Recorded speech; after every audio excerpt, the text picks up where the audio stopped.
What's up, my dudes?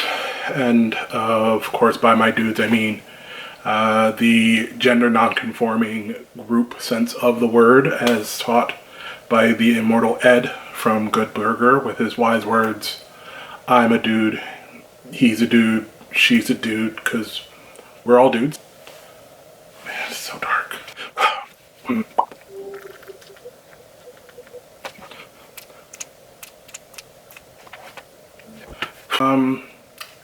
So,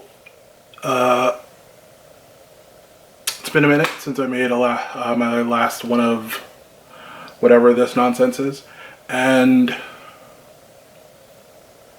in the intervening months since then, I have been just kind of puttering in the around the house because, there's still a lot of nonsense going on outside.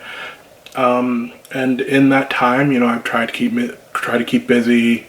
I try to clean the house. I'm not successful at that whatsoever. I've, tried studying. I read books. I do the things that someone who is effectively stuck on house arrest is going to do. And I've also kind of burned through my Netflix queue,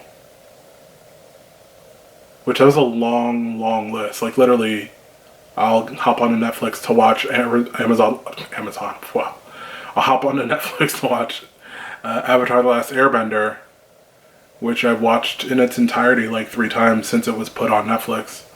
But like, while I'm clicking up to it, I'll see some other strange, like, supernatural fantasy nonsense that I'm super into, so I'll just add it to my little watch list.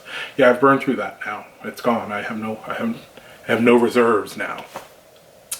And as a result, that has brought about a fair bit of desperation. And in desperation, we make poor choices, and I made another poor choice today. I watched episode 2 of the premiere season of Motherland, Fort Salem. Now, for those of you who saw my last video about this show, I obviously have opinions. And in addition to those opinions, I also have questions. So many questions. Those questions were not answered in episode 2. They just weren't. There's just added more. They just put more on top of it because I guess they figured the 30 different plot threads that they laid out in the first episode needed some fluff, some color, so they added 14 more, I suppose. This isn't going to be as ridiculous as my last video because as little editing as you saw went into that, still too much. Like, there is no reason for there to be a video that is longer than the actual runtime of the episode to exist. And yet it does. So we gonna do something a little different, because I need to figure out how I can talk as much shit about these shows as possible in a clear, concise manner. And so we're going to figure out how this is going to happen. If this continues to happen, who knows? Maybe I'll pivot this into a K-pop reaction channel, or maybe I can slide into BookTube. Not that I read nearly enough. I read so much and I still don't read. I know I don't read enough for BookTube. And I know for damn sure this isn't going to be a vlog channel because I haven't left the house in 5 months. What am I going to vlog? Sitting here on this couch? Looking at that TV? Nah. So let's get into this, because like this show is pure buffoonery, and I don't understand I don't understand the decisions that were made for this show. Broad strokes, Raelle is still a petulant brat who apparently gets away with murder, so obviously she's the hero of this story, and so she will not get in trouble. She might get slightly reprimanded, but like she's never going to actually get in trouble in this show because they're going to need her to save the world. She gonna have to save the one person who knows how to do the one thing that is gonna bring about the like all the harmony and peace in the world, I suppose. So she just keeps on fucking up, and it faces no consequences. Abigail. Abigail, of course, is insufferable and arrogant, and she drains me of all the life within me anytime she's at the center of a scene. And then there's Tally, who is just fucking Anne of Green Gables, just wants to be everybody's best friend and loves the world and is just hippie granola, which is interesting because in this episode she's the one who like kinda steps to the forefront, as kinda exhibits like the highest degree of badassery that we will have seen thus far from the three. And so tell me, does she improve? Does she get less annoying? Now, that being said, I don't believe that her being annoying is the actor's fault, because she actually does a good job in the portrayal of this obnoxious-ass character. I feel it's probably just the way that someone decided, probably some old dude decided that a 18-year-old hippie girl from Northern California should speak. Cool. In terms of, like, the military brass, Alder is super duper sus. She seems to lack all sense of empathy. They have introduced a new type of magic where General Mom, not Abigail's General Mom, but a different General Mom, because remember, they're all familiar or whatever, somehow telepathically links with her daughter, who is not here. She's over there. And she's like with a big old like shiny frosted marble mirror thingy, telepathically linked so she can see through her daughter's eyes as her unit goes on a raid on the Spree, which is the antagonists group of this series. And this raid is very obviously a trap. I saw it, like, they cut to the scene and Alder's like, the Spree are here, and then General Boss Lady, not Alder, but the one whose daughter, she's like, oh, my daughter's on site, let's connect. And they do, and they watch it all happen, and like, these soldiers are apparently really stupid and poorly trained, because they know how the Spree attacks. They know that it takes just a vessel of encased air. I think that's explained in this episode. Might have been the last episode. Who the fuck knows? But it takes a vessel of encased air to set off one of their little bombs or whatever. And so this unit runs into an abandoned warehouse. Meets no resistance going in. They're not quiet about it.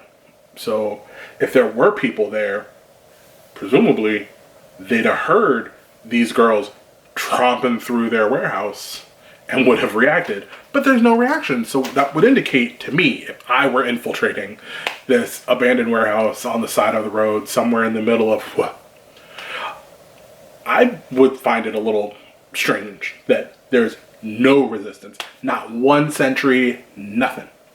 So the unit runs into this room, just the big old empty room with a jar hanging from a rope.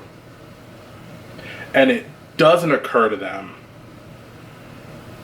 to immediately exit that room. So what happens is they enter the room, and then the booby trap goes off. Jar bursts, and they just turn on each other. just start beating each other up. And of course, because it's TV, they first turn on Camera Eye Girl, the general's daughter. And it's like, all right, cool. Questions. Was there no intel given to these soldiers? No, none. We weren't told about the vessel, any encapsulated air, nothing. Okay, cool. Two, were they not trained to the idea of like looking for traps? Like, did they just not think to send in a scout or something? No. Okay, cool.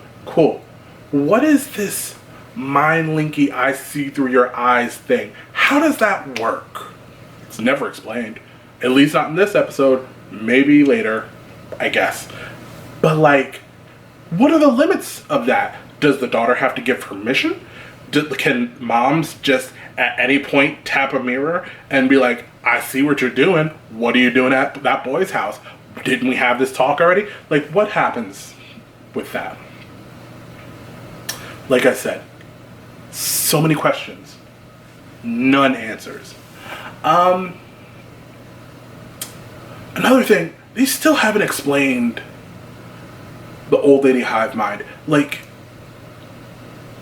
even if not for my sake, because like I said, I might not be able to subject myself to episode 3, but I hope they explain that collective, because they were still just hissing at folk, just like they're just cats. They're cats. They're apparently cats.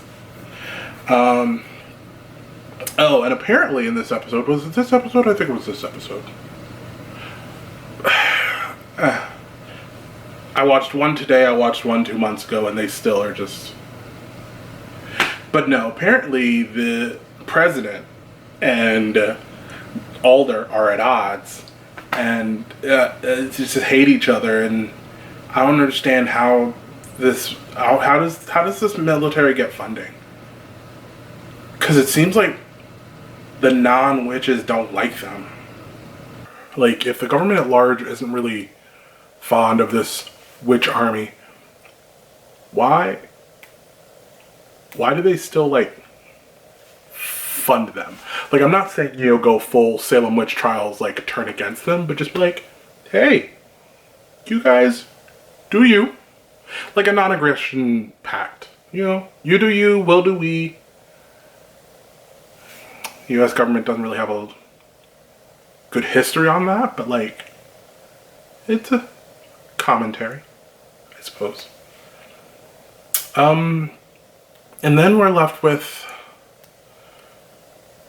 Scylla. Scylla's still just being problematic. She uses her face burny magics or whatever that is to disguise herself as an officer on patrol with the brat, and then is like, oh, necros are weird, and give your necro some time, as this disguise within this disguise, but it's like clearly like saying shit that like no one would know other than her.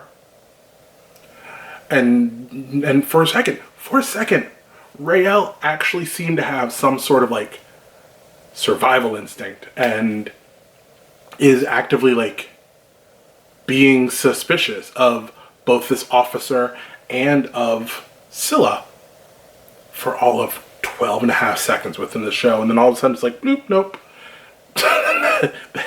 back to just being just sprung, apparently. So,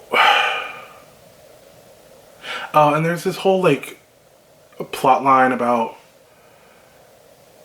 winning the rights to like get off base and go to a pageant in the town to like learn the history. Like, we do learn the history of Alder, and yeah, Salem witch trials.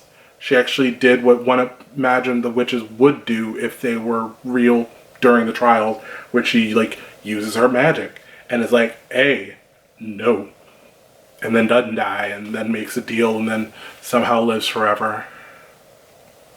I don't know what that is. What's that about? Do they all live forever? Are they all gonna live forever? Like, they obviously aged this old lady hive mind. She's been around for 300-400 years. Seems fine. Like, so I don't know what that is. But,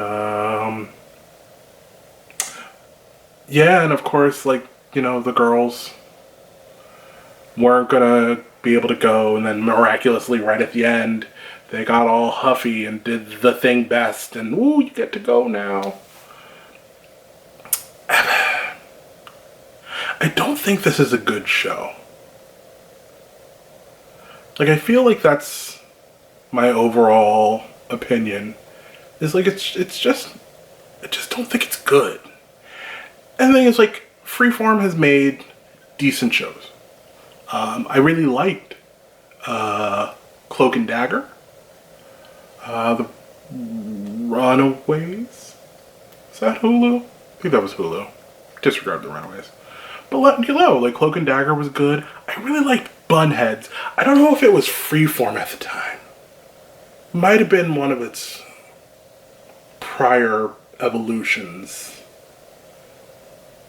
But Bunheads was good. You know, Sutton Foster is a far better actress than I think some of us give her credit for. Great singer, great dancer. I know this has nothing to do with this show, but I just don't necessarily want to talk about it anymore because it's not good. Does it get better? I doubt it, but let me know, I suppose. One of the three of you that is going to watch this. Does it improve? Do you think it's good already? So many questions. Anyway, all in all, I wish, it's weird. It's weird. The show seems like it has the bones of a good show.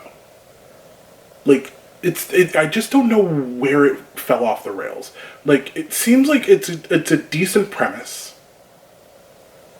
And, like, all the pieces are in place. But it's like they're all from different puzzles. You know? Like, if you buy, like, one of those 1,000-piece... let's say you buy 2,000-piece puzzles from one producer. The way they make those puzzles is they just have one cutting machine for all 1,000-piece puzzles. You know, the 1,000-piece puzzles are all the same dimensions. They put a picture on a piece of cardstock of those dimensions. They pop it through the cutting machine, it all goes. So if you have two puzzles from the same puzzle producer that are different puzzle, like different images, you could still put them together into a puzzle. And they will fit, it'll have the borders and everything. I feel like that's what this show is. Like, someone took pieces from like 3 different puzzles from the same puzzle producer and then just kind of stuck them together. And I'm kind of bothered by it. But I don't make it, so like there's not really anything I can do about it. But sit here and bitch. So here I am, a bitchin'. So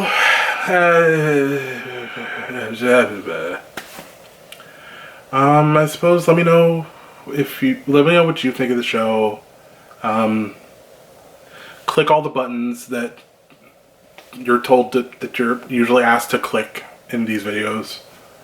Like there's one there and then one there. I don't think I'm gonna put one there because that seems weird. I haven't done that part yet, and I doubt I will. Or would it be there? Anyway, please take care of yourselves.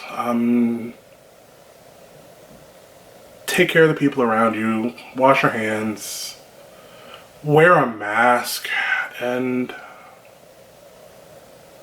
take a shower.